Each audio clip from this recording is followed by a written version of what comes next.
we're gonna do a little bit to expand this building.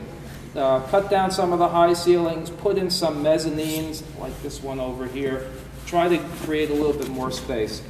And it isn't until 1959 that the campus really grows to the size that it needs to be to function. We had acquired a property at 51 Astor Place, which had once been the site of Cooper's grocery store, and later was a building known as the Bible House, or the Bible Church Factory. It was the headquarters of the American Bible Society. It was a nice little building, run down, not suitable for our purposes. We demolished it.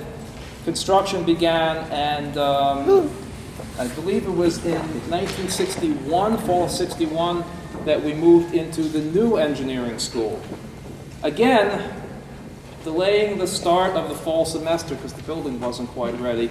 And Ira Pierce, is he here today? He remembers this. Herbert Hoover was there, and it was a great moment.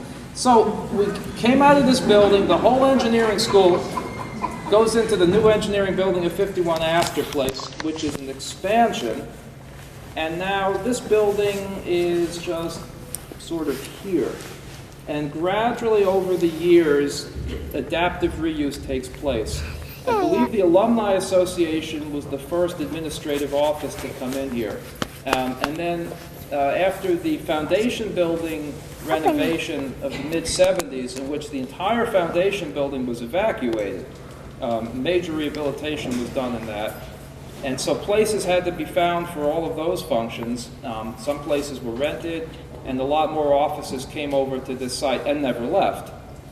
So I remember as a student here in the 80s and the 90s, all of the administrative functions being in this building. And once again, campus planning was looking at the future of this building, the future of the campus, the need to redo the building.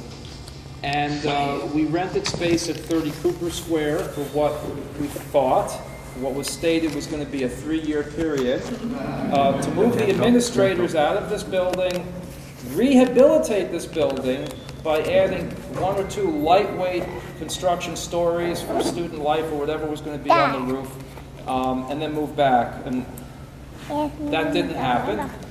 30 Cooper Square is still at 30 Cooper Square. And in the meantime, the art school, which was hungry for space, came into this building, and that's been the use that this building has had for the past 10 years or so. I'm wrong.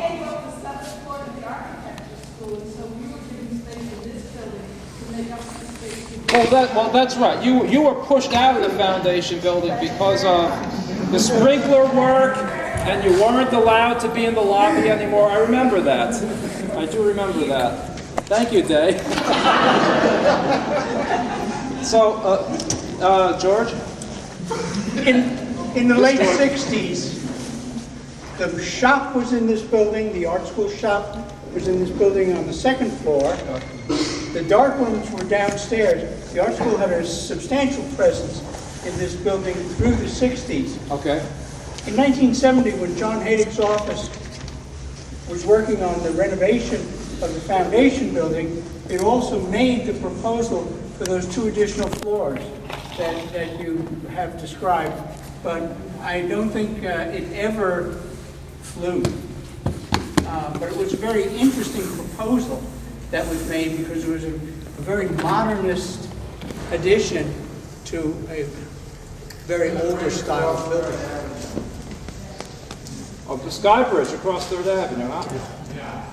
So we're going to begin our tour as best as we can, and what we'll do is we will, hopefully the roof won't collapse. We'll work from the roof down.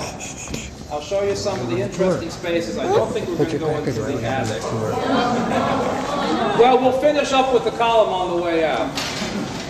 This column and the entryway, the story behind that is that in the late 20s, was it? 1929. Thank you, James. We were, the school was contacted by the cemetery where Sarah Hewitt was buried, and this column was at her gravesite and was deteriorating from being out in the weather.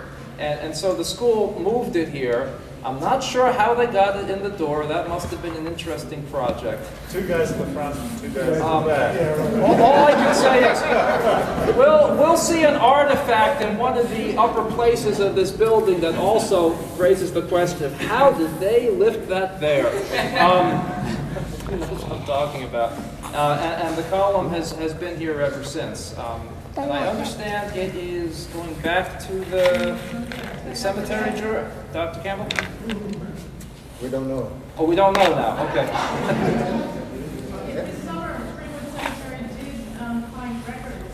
They were concerned at first that it was not, they could not find any sign of documentation that it actually came from that site. But my understanding was that this summer they did find old photographs that showed the column out in Greenwood Cemetery. Are they taking it back?